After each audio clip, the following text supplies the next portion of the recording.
Kemajuan Cina tak henti-hentinya mengejutkan dunia. Bahkan pakar barat di Universitas California mengatakan, Cina adalah keajaiban ekonomi, keajaiban teknologi dan keajaiban tekad sebuah bangsa yang tadinya sangat miskin dan terpuruk untuk menjadi penguasa dunia di era modern. Baru-baru ini Barat sedang mencermati pembuatan kapal induk terbesar dan termodern di penghujung abad ke-21 ini. Membahas tentang angkatan laut, menurut sumber Barat sendiri, Amerika mulai tertinggal jauh dari Cina. Pada awalnya memang hanya jumlah kapal, Barat masih meremehkan kualitas dan kemampuan Cina.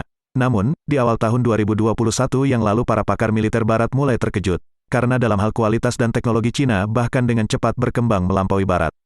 Contohnya melalui data ini, pada tahun 2000 jumlah armada kapal perang Cina hanyalah 110 kapal, sedangkan armada tempur lautan Amerika adalah 318 armada tempur kapal besar. Namun pada tahun 2020, atau 20 tahun setelah itu, keadaan menjadi terbalik. Cina telah memiliki armada tempur laut yang semakin modern dan berbahaya, jumlahnya meningkat menjadi 360 kapal. Sementara jumlah Angkatan Laut Amerika menurun tinggal 297 kapal perang dengan alasan penghematan anggaran militer. Dan hari ini jumlah kapal Cina terus meningkat drastis, baik jumlah, kualitas dan daya tempurnya yang ditopang oleh teknologi-teknologi baru buatan anak bangsa Tiongkok sendiri. Barat juga kesulitan mengimbangi perkembangan teknologi ini. Kapal induk terbaru ini diberi kode nama Type 3 oleh Barat dan tidak pernah lepas dari pengamatan satelit Barat walau Cina berusaha menutupinya. Dari hasil satelit Amerika diketahui ukuran kapal induk terbaru ini adalah setara dengan ukuran kapal induk terbesar dan tercanggih Amerika, yakni sekelas kapal induk Ford. Seperti biasa Cina bungkam dan dilarang pemerintahnya mengomentari proyek ini. Hari ini Barat sedang mencermati pembuatan kapal induk perang terbesar dan terbaru Cina yang menurut perhitungan Barat akan selesai pada tahun 2025 nanti. Tapi seperti biasa Cina selalu lebih cepat dalam segala hal.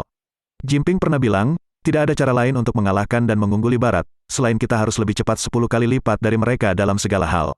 Dan kita sudah memilikinya. Kita tahu kapal induk sangat penting bagi sebuah negara adidaya. Sejauh ini hanya Amerika dan segera disusul oleh Cina yang memiliki kapasitas kekuatan angkatan laut yang dapat menghancurkan sebuah negara dalam satu kali serangan.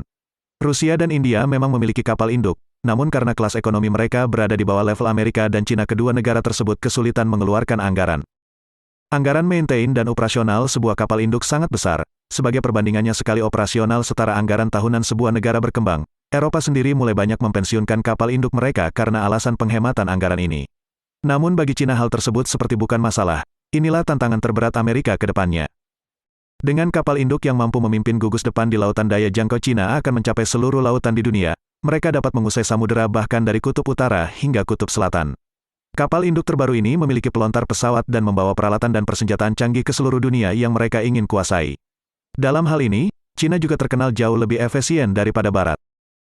Kita jadi teringat pada abad kejayaan Eropa, ketika Napoleon pertama kali menginjakan kaki di Cina. Seorang bertanya kepadanya, "Yang Mulia Paduka, apa pendapat Anda tentang bangsa ini?" Mungkin orang tersebut sedang meremehkan Cina yang kuno dan miskin pada waktu itu. Tetapi Napoleon dengan wajah sungguh-sungguh dan entah mengapa ia berkata dengan hormat, "Bangsa ini seperti seekor naga raksasa, atau setidaknya seperti seekor singa yang sedang tertidur, dan jika ia bangun dan mengaum kelak seluruh dunia akan takut kepadanya."